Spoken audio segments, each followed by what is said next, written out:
Today we're going to talk about Koa Ridge, and there is a new development that you might have seen online, and it's called Keʻolu. So Keʻolu is really unique because it's a condo first of all. They've been doing single families for so long, but now we finally have a condo available. And this one's not just for anyone. It's reserved, meaning it's affordable or under the median, or not under the median, I should say. There's a 120% income restriction, meaning this is really for people who are kind of at that breaking point of like, oh, I can't qualify for this, or this other payment on the regular market is gonna push me out of my comfort zone. Instead, this is an easy way to ease into real estate with getting a little bit less than market value on the price.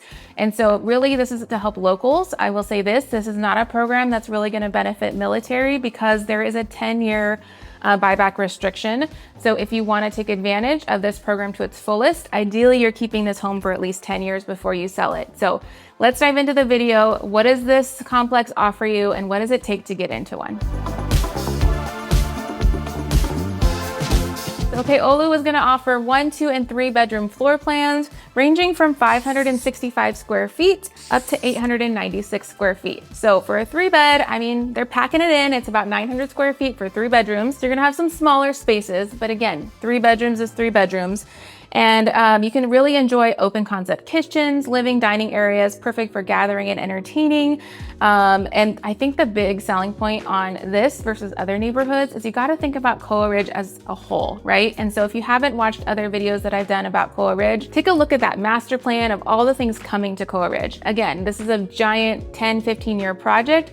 They are barely dipping their toe in as far as the progress that they've done. So we know there's going to be a shopping center coming with restaurants and dining in this giant gathering center in the middle with grass. They're going to have farmers markets. They're going to be a commercial business zone. I'm assuming there's going to be a grocery store coming in there. They have that giant, I think it's called Hawala Loop Trail, right? So you can just run and walk and play all within the neighborhood and you don't have to go anywhere. And that is really the benefit of living there. And then because they're still in the beginning phases, keep in mind, you are capitalizing on 2026 prices, recognizing by 2036, your home is very likely going to double in value, just looking at historical records of how fast our market appreciates. So anytime you buy in a new construction area, you're kind of getting amplified appreciation because we know every single release is a little bit higher, and that just makes your home value go up in price. So I've never seen a developer ever go backward on the price from a previous release. They always end up incrementally increasing it, and that is going to be in your favor, okay? So, what does it come with? It comes with wall unit ACs. You do get the range and the microwave hood, has wall-to-wall carpet in the bedrooms, luxury vinyl flooring in the main living space, and then sheet vinyl in the bathrooms. There's mirrored wardrobe bedrooms, and then closet wire shelving systems as well. But what it does not include is you have the optional kitchen and bath countertops. If you want to upgrade those from the standard, you can. If you want to add closet organization systems, you can. If you want, the whole walk-in situation, you can also have the developer add ceiling fans and window coverings. Like I know some people want the plantation shutters, some people want the custom blinds. You can do all of that through construction. And then the biggest one is it does not come with a dishwasher or a washer, a dryer, or a refrigerator. So that is something that I want you to factor into your budget as you start to consider this. But I think the big reason they do this is because people kind of have a preference on their appliances. And so if you want to add it on with the whole escrow process, you can, or you can close and then buy your own on your own time. So one question I always get is, well, how much is the HOA going to be? Because we know that is the killer in Hawaii is like HOA. We call it our paradise tax as a joke. But for the 1 bedroom, we're talking $378 a month up to $380. 2 bedrooms are $509 to $513 a month. And then your 3 bedrooms are going to be about $598 a month, so about $600 a month. So right there, that is under market value, I will say, across the board, or what other HOAs, are charging. So just recognizing you're getting a good deal there. Frequently asked questions. What are the benefits of the housing program? Like I mentioned, this is really for a starter family or someone who hasn't owned real estate in quite a while and you want to get back into the market. This is enabling you to enter at an affordable price. So really it's our blue collar work class, right? It's our contractors, our electrician, our nurses who just are having the hardest time buying a home.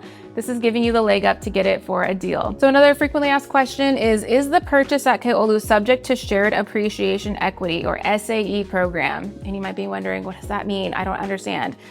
So buyers at Keʻolu have no requirement to share the future appreciation with the city and county. That is something that other affordable projects have asked for, is that they know if you sell, you have to give a portion of the appreciation or the dollar amount your home has gone up in value back to the city. You don't have to here. Instead, purchasing at Keʻolu is a strategy for first-time home buyers to eventually move up the housing ladder, right? Again, this is your entry point, so that come a few years past, you can move up and over and get a bigger place eventually, okay? So given the levels of housing inventory on island, having no shared appreciation has the potential of being a great benefit for individuals and families after the 10-year restriction period. So again, picture in 2036, you've now been in this place for 10 years and your $500,000 one bedroom is now $1 million, which seems crazy, but maybe we get a conservative. Maybe in 2036, it's 700,000. Well, still, you've got the 200,000 of appreciation, just the value of your home has gone up. Plus you've got 10 years of buying down your mortgage and paying off your principal and interest. You probably have at least $300,000 of solid cash net profit if you were to sell at that point. Now, what do we do with that 300 grand? We don't go to Vegas. Instead, you're gonna put that towards a down payment on the next home and roll it over and get into a single family maybe at that point, or a larger condo that has a big yard instead. And it's just that leverage that's so hard to save for. Instead, you're letting the real estate market do the investment for you, okay? That is the big benefit of this program. So what does the buyback actually mean if you want to sell before the 10 years, right? Are you screwed? Do you lose your money? How does this work? No. So really it just means that if you want to sell previous to the 10 years expiring, you have to give the city and county the right to buy first, or the first right of refusal, so that they can offer that to another reserve buyer. Now, the way that it's working right now in Ho'opili, because they have Kaikoi, which is also a reserve program, I'm helping a family right now do this process. They've only owned it for 3 or 4 years, and so it hasn't hit that 10-year mark. So what do? Well, we just emailed the city and county contacts, said, hey, we want to list the property. We're forced to move due to job relocation. We don't really have a choice. They're a local family, but they're getting relocated due to all the airline changes that are going on. And so the city and county said, oh, we don't want it, so you can put it on the regular market. Well, great. So we get to put it at market rate of what it could be like for a 2-bedroom. And so the only qualification is not that it can't be sold at market rate. It just has to be a reserve affordable candidate. So the buyer has to fit that 120% income limit to qualify and still go through the same process for application. Another question is, well, if I'm a single person, I really want a guest bedroom. Can I get a 2-bedroom? And unfortunately, because this program is really meant to service those who are in need of the space, the answer is no. So if you're a single, you would have to get the 1-bedroom. If you're married, you could get the 2-bedroom.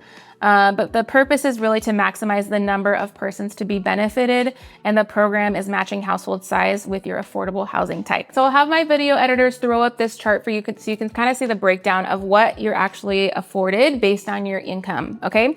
So for a family household size of 1, meaning you're by yourself, we know the median income as a single person is about $106,000.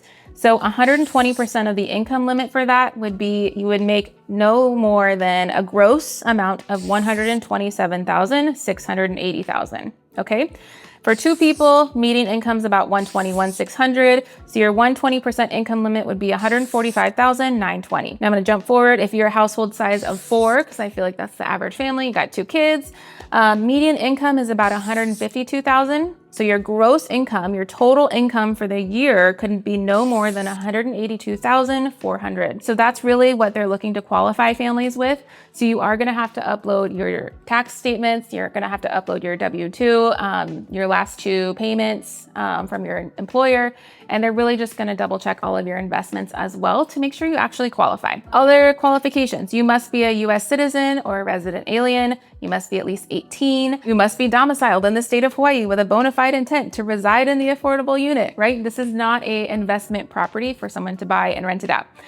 This is really for people to own and occupy. You must have the sufficient gross income to qualify for the loan, and you must also have the household income to not exceed the limits. And then the last one is you must not have owned within 1 year prior to the application through escrow closing. So meaning if you already own a property, you can't buy another one, because this is meant to provide housing, means you already have the housing available. Or let's say you bought a home in 2020, you sold it in 2023, so you're cleared out. You don't have that home anymore, and now you want to buy again. You should be fine because it's been more than a year since you last owned, okay? So keeping all those in mind. Now for pre-approval, because that's the next question, is, well, how do I even get qualified? There's only 4 banks that Koa Ridge has partnered with for this program, and so that's going to be Central Pacific Bank, First Hawaiian Bank, Bank of Hawaii, and American Savings Bank. So we'll make sure you get the contact for those if you want more information. But just recognizing you're gonna work with that lender as your partner, right? So you're adding them to your team, you're gonna do your due diligence, interview them, vet them, see what the different options they can provide you, because each one's gonna have different incentives. Maybe they can provide some closing cost credits, which is like all of those transactional fees that you have with the purchase. Work with them on the different down payment amounts that you might need. And every bank's gonna have something different. So I encourage you to talk to all 4 of them. All right, so to wrap this up, what do you do if you want more information and you're like, Marina, I need to see if I qualify because I think this could be a great fit for me and my family?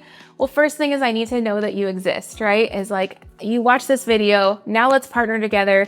We register with Koa Ridge together, because what can happen sometimes, unfortunately, is we get curious, or like on a random Sunday, we're just going to open houses for fun. And we're like, let's just stop by the sales office and see what they're doing and ask questions. If you don't let them know that you saw my video or that we're working together, and then you come to me later, let's say a week later, and you're like, well, I really like what they had to say. Now I want to register.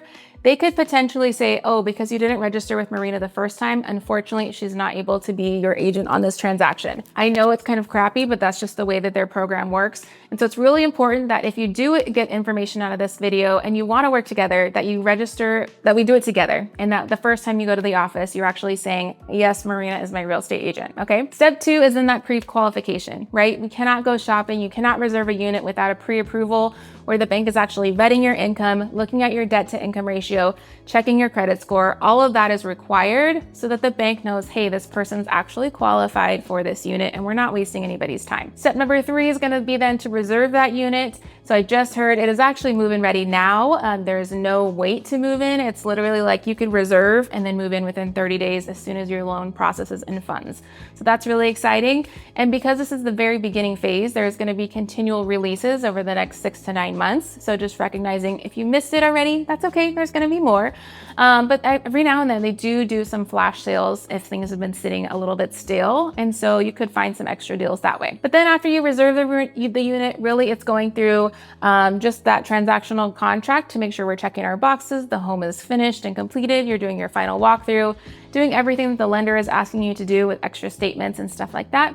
And then you sign and you close and you get keys. So in all, it doesn't have to be this big, complicated process. And I think this is for my locals especially. For so long, we just like stereotype and put real estate buyers in a box of like, oh, I'll never be able to do it. The market's just too unaffordable. And I think we have to pause and reverse engineer and say, what would it look like? What would I have to do to make this? And just actually go through the steps instead of just fear-based, scarcity-based, and it's never gonna happen for me. Because I help people every single day get over that wall of unbelief and just get into that process of moving confidently, knowing it's a payment you can actually afford, sleep at night, know your family has a safe roof over their head, and you're building investments for the future. And real estate is where your money works for you. You don't have to save money when you're in real estate. It just starts building on its own. And that's what I want every local family to take advantage of. Okay. So next Friday, I'll be back with another video. Be sure to hit that like and subscribe. And I can't wait to see you next week. Bye.